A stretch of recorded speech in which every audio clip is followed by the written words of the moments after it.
Our constituent. Many thanks. And that concludes general questions. And the next item of business is First Minister's questions. We now move to question 1. Joanne Lamont. Thank you very much, Deputy Presiding Officer. To ask the First Minister what engagements he has planned for the rest of the day. Engagements to take forward the Government's programme for Scotland. Joanne Lamont. Thank you. Does the First Minister think that George Osborne has cut corporation tax enough, or is he urging the Chancellor to go further? First Minister. Well, George Osborne, of course, is following in the footsteps of Gordon Brown, who, as Chancellor, cut corporation tax. But the Scottish Government have modelled the results of a corporation tax rate in Scotland 3% below the prevailing in the UK. The results of that show an additional, over the medium term, 27,000 jobs and an increase in Scottish GDP of over 1%. I think the policy of this Government should be, when we control corporation tax, to set a competitive rate and then collect the corporation tax. The policy of successive UK governments is to set the corporation tax rate and then not collect it, which seems a very strange thing to do. Joanne Lamont. I think that answer sounded like one of Mike Russell's bus trips from Campbellton.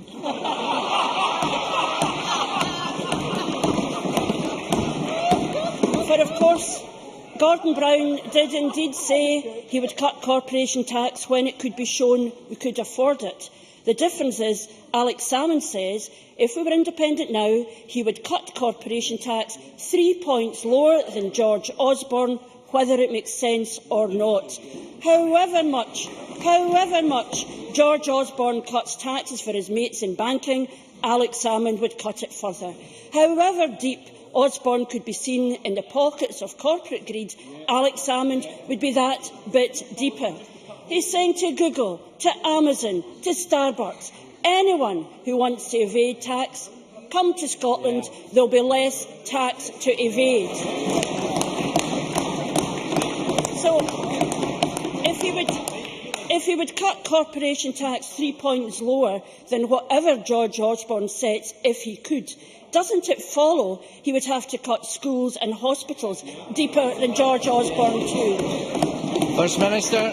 Well, can I introduce a number of corrections for Joanne Lamont? Gordon Brown didn't say he would cut corporation tax. He did it. And then he boasted about doing it, said it was one of the great achievements of his term as Chancellor of the Exchequer. I merely mention this because it doesn't put Joanne Lamont in a strong position to complain about the policy of cutting corporation tax when Gordon Brown, as Chancellor of the Exchequer, actually did that in office.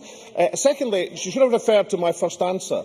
I thought an argument whereby you had a 3% differential rate in corporation tax for Scotland and the rest of the UK was a good one for Scotland because we had analysed it and it said it would create 27,000 jobs and an increase in GDP of over 1% over the medium term. I also said that it seemed to me the task was to set a competitive rate of corporation tax and then collect it. Now, I know this is going to come as a surprise to Joanne Lamont, but the non-collection of corporation tax across a range of companies didn't start under George Osborne as Chancellor. It started when the Labour Party were in government. So I think our policy of setting a competitive rate of corporation tax and then collecting it is substantially superior to the Labour-Tory policy of setting a rate of corporation tax and then forgetting to collect it from key companies. Joanne Lamont. I think we've come to a pretty pass when the First Minister imagines that he is in a strong position on this question, given that response to what I asked him. And if he were in a strong position, perhaps we can question who agrees with the First Minister's corporation tax policy. Well, we know he agrees with it, and we assume that by their silence that his backbenchers also agree with him. But the fact, of course, the only place that appears never to be any debate, of course, is on the SNP backbenches. However, we know that not Scottish business and not the unions are in support of him, not the CBI Scotland, not the STUC, not the Nation's Accountants, ICAS, this week not the Scottish Council for Development and Industry, not even the chair of the Yes campaign.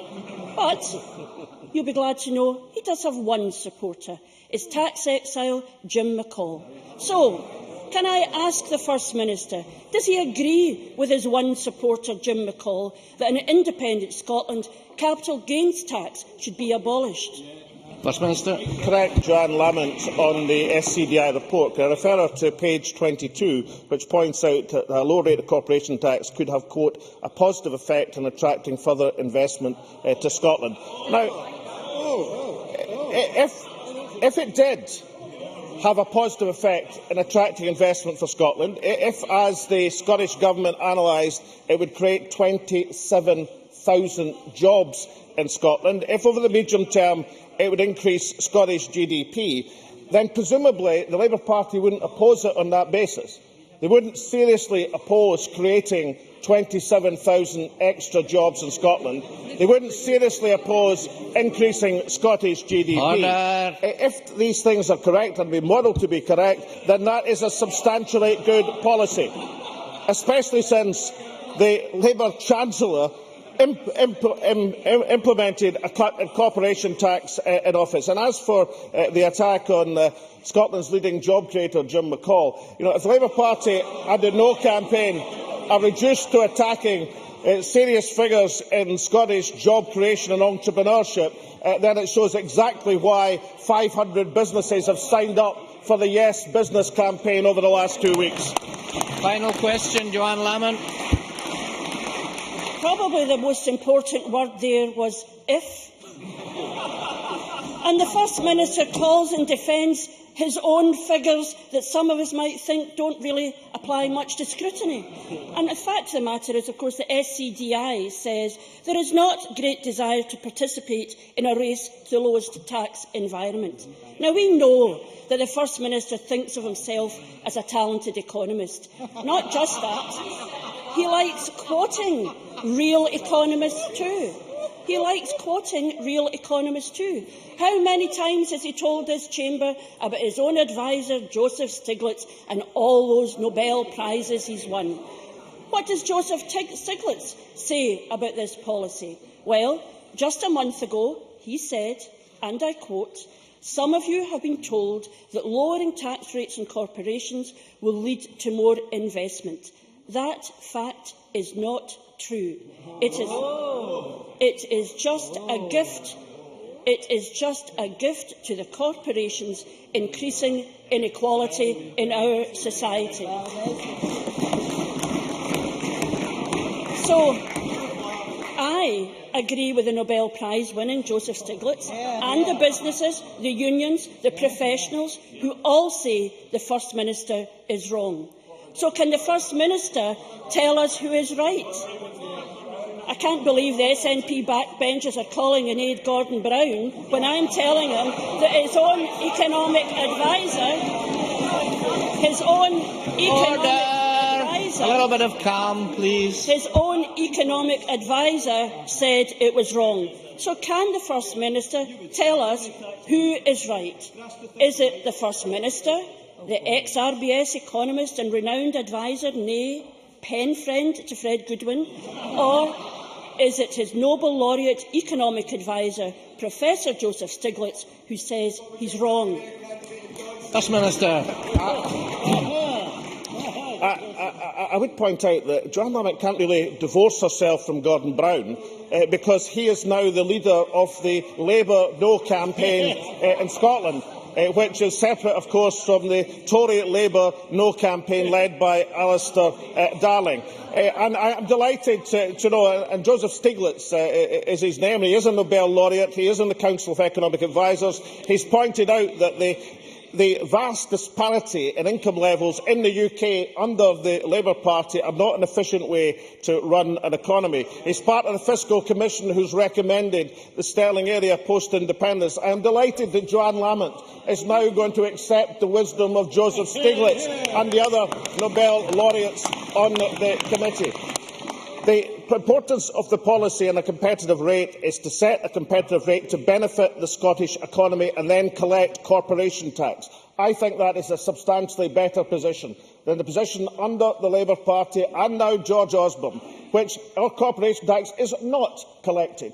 And I think having a competitive rate that is collected is a somewhat better than having a rate which is not collected. So if Gordon Brown implemented this policy, I don't think Joanne Lamont can divorce herself from it. It is good for the Scottish economy. It is going to generate jobs and investment in Scotland, as contained in the SCDI report. And if we base our policies on what's best for jobs, investment, growth and the Scottish people, then that's why this government is in office, and that's why Joanne Lamont's party is sitting over there. Thank you.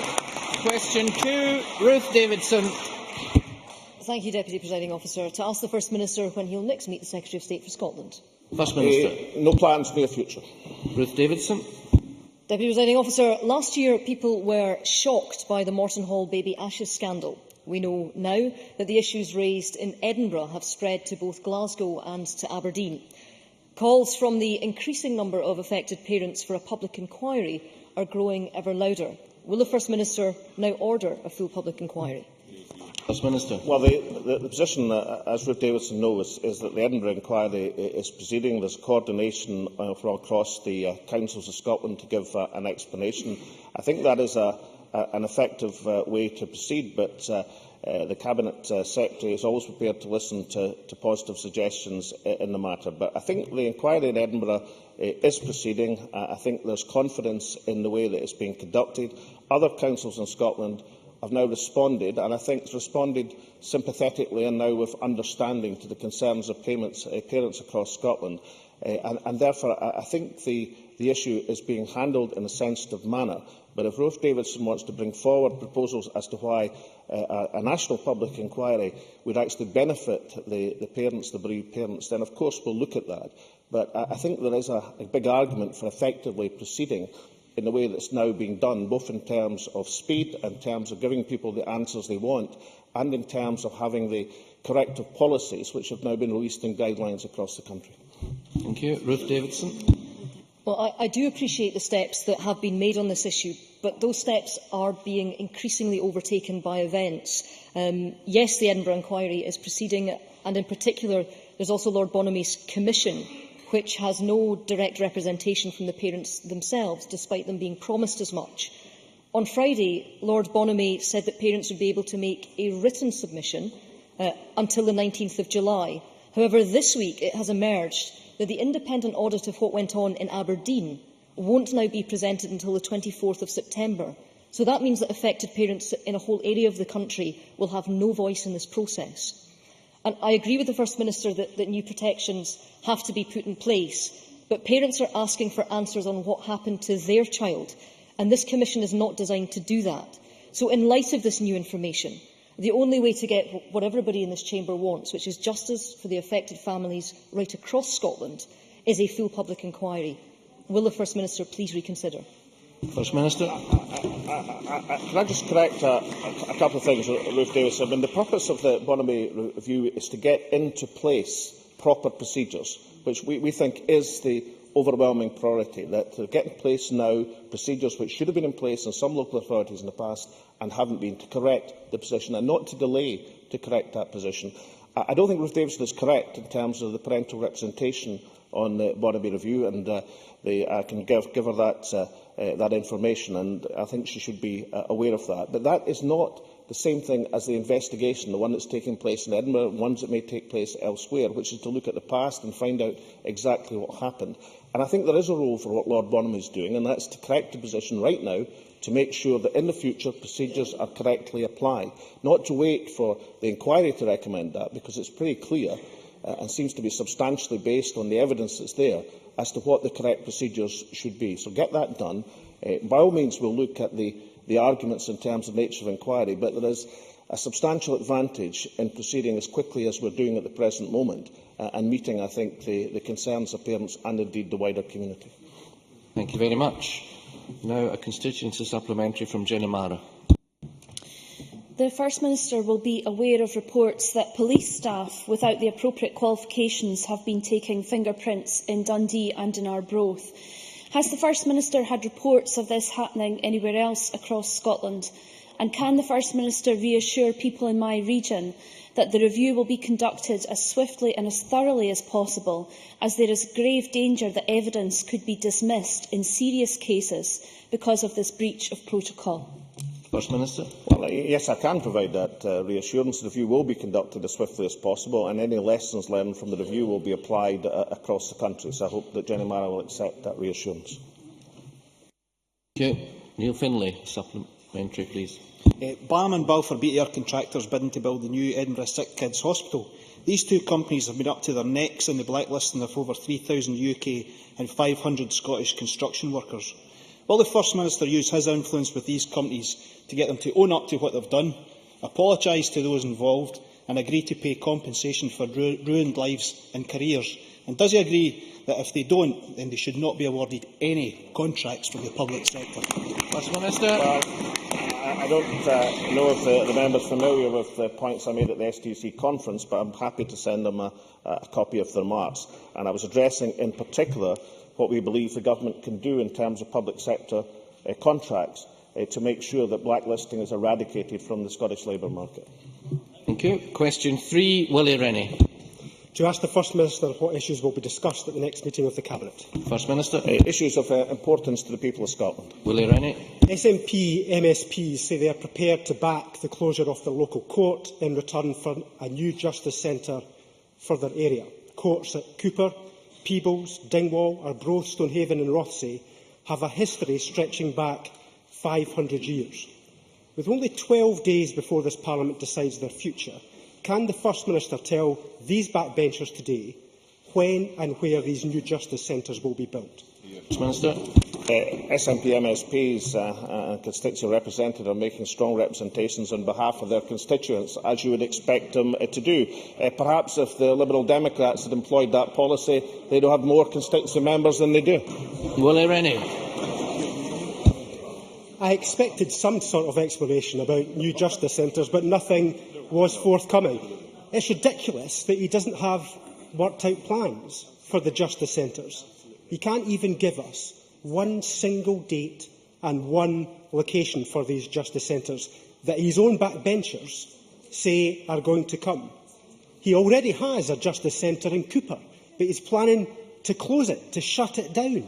He's already got one, but that's what he does. Last week we heard from the Court Service that more courts could even close before any justice centres are built. The Law Society spoke out this week as well. So the clock is ticking. 12 days for SNP members on the Justice Committee to make that big decision, to back their government or back their community. 500 years of local service against this government's cavalier and chaotic approach.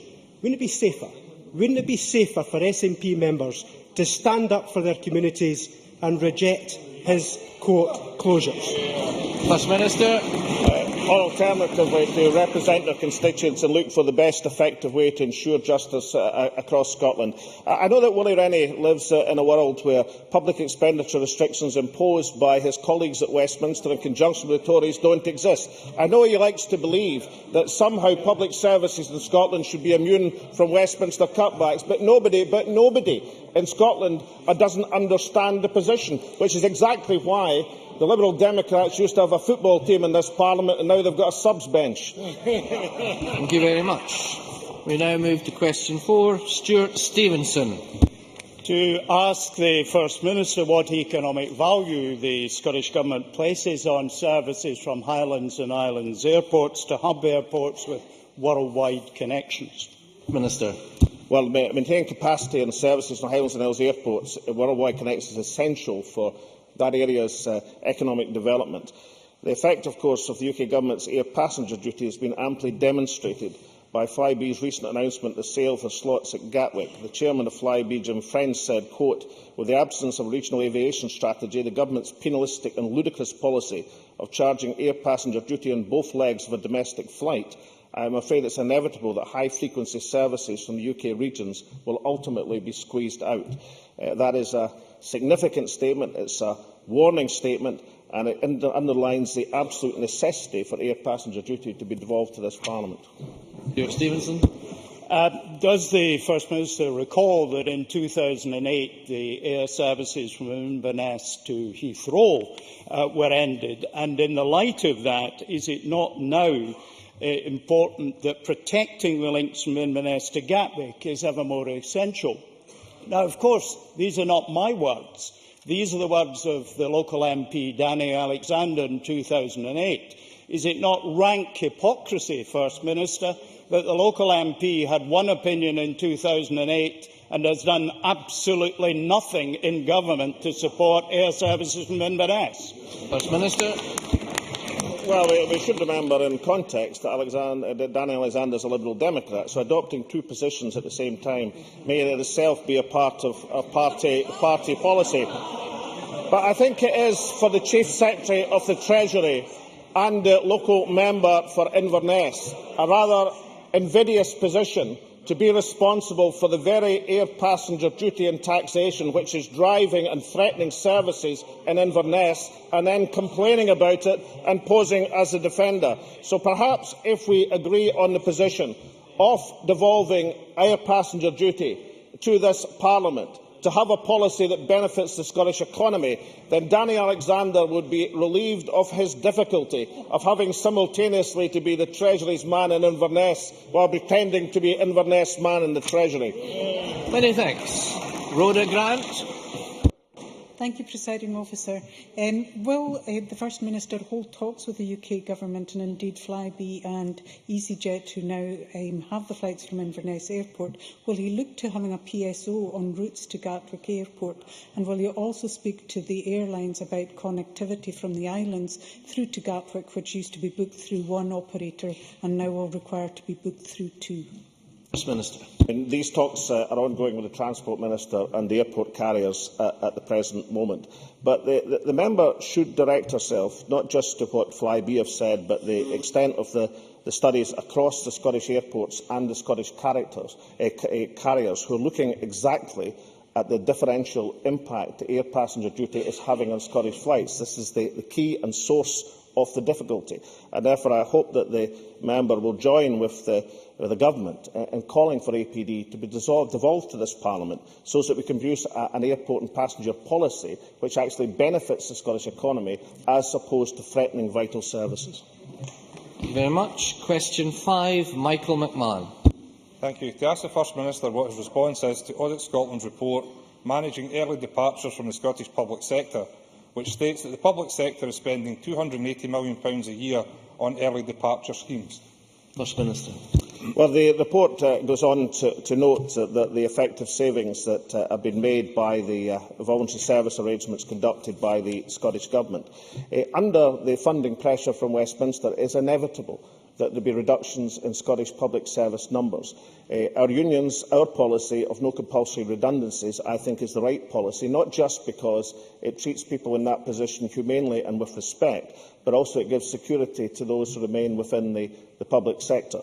It's a policy supported by our unions, it's a policy pursued by this government, and it's a policy which is not available elsewhere in these islands. Michael McMahon. I thank the First Minister for his response. I'm not sure if he agrees that Audit Scotland is right to criticise the extensive use of early exit packages, but does he at least share my unease at the concerns raised with me by civilian staff within the newly created Police Scotland, that a pool of money has been allocated to provide for exit packages for a tranche of senior police officers to reduce their numbers through enhanced redundancy settlements, as it is not unheard for senior officers within the police and fire and rescue services to take exit packages only to return on the same or similar capacities. Will the First Minister give the Chamber a commitment today that if and when senior police officers take golden goodbyes, they will not thereafter be able to say golden allo, allo, allo to new similar jobs within Police Scotland? First Minister. I can give the absolute assurance that the police service and the fire services in Scotland will be managed rather more effectively than many Labour local authorities did in terms of exactly the things that the member is speaking about. But I don't think he should be allowed to put the Audit Scotland report in the context he did. I mean, for example, in page 4 of the Audit Scotland report, early retirement and voluntary redundancies can be a useful way of avoiding the delays and costs of compulsory redundancies. Once the initial outlay has been recouped, they provide significant savings for organisations. So I think the member should reflect on the balance of the Audit Scotland report and what it had to say about that, and it should also reflect on the range of cases, a range of which I could quote to him, where the practices and policies of some of his colleagues across local government have been brought seriously into question. Thank you very much. Ken McIntosh. Thank you. When I asked the Cabinet Secretary for Finance yesterday why the Scottish Government was spending 10 times as much pushing people out the door as they are trying to find people employment, he said in his defence the same excuse that the First Minister has just given, that the Scottish Government has a policy of no compulsory redundancies, and furthermore that they only use compromise agreements in a minority of cases. Labour's FOIs on the subject reveal that since Mr Salmond came to power, the Scottish Government has spent £10 million on compulsory redundancies and £45 million on compromise agreements. Can you explain this? First Minister. Well, as Ken McIntosh knows, that we've introduced a compulsory redundancy policy over the last 2-3 years progressively across central government in Scotland. Now, the no compulsory redundancy policy, are the Labour Party saying they wouldn't have this policy? Because if they are saying they wouldn't have this policy, then they better tell the public sector unions who are firmly in favour of it. Ken McIntosh should also have a look at the public service in Scotland compared to the rest of the UK. The public service numbers are down less in Scotland than they are across the UK because of the sensitivity in which we handle the policy. I think it's right and proper to have no compulsory redundancies as a policy. If Ken McIntosh, as the Labour Party spokesman, looking after the welfare of public sector employees, says he would have compulsory redundancies, then let him say so, because I think our policy meets the requirements of the public services in Scotland and is much more in tune with what the Scottish people demand than anything Ken McIntosh could come up with. Thank you. Question 6, Liz Smith. To ask the First Minister what the Scottish Government's response is to the opinions expressed in the briefing paper, The Funding of Higher Education in Scotland, the UK and Internationally. First Minister. Well, we welcome contributions to the debate. In that light, I am sure that Ms Smith will have noticed this morning's contribution from University Scotland. They have published legal advice from solicitors Anderson Strathern on university fees post-independence. They explain why, under EU law, it could be permissible to continue to charge students from the rest of the UK tuition fees. Well, this shows there's a real debate going on in Scotland. This government has already delivered free education in the face of the naysayers who said it couldn't be done. We are absolutely confident we will continue to deliver free education in an independent Scotland. Liz Smith. I'm grateful to the First Minister for that answer. In light of the legal advice that has been published this morning by University Scotland, could the First Minister now confirm exactly which groups of students would not pay fees in an independent Scotland, and whether the Scottish Government has received legal advice confirming that the European Parliament would agree to any exemptions for the current EU law on this matter? Minister. I don't think she's got our European authorities correct as far as the Commission, the Parliament and the Court of Justice is concerned, but I would have thought that Liz Smith might have bothered to read the legal advice which is published this morning. Now, I know that it's unfortunate her questions have been somewhat overtaken by events, but the art of asking questions is to adapt to changing conditions in the debate that's going on. And I would have thought she would have welcomed the fact to have the legal advice from University of Scotland, which shows, based on both equity and residence, then the policy of free education could be pursued in independent Scotland. Of course, to have a policy of free education, you first have to want education to be free.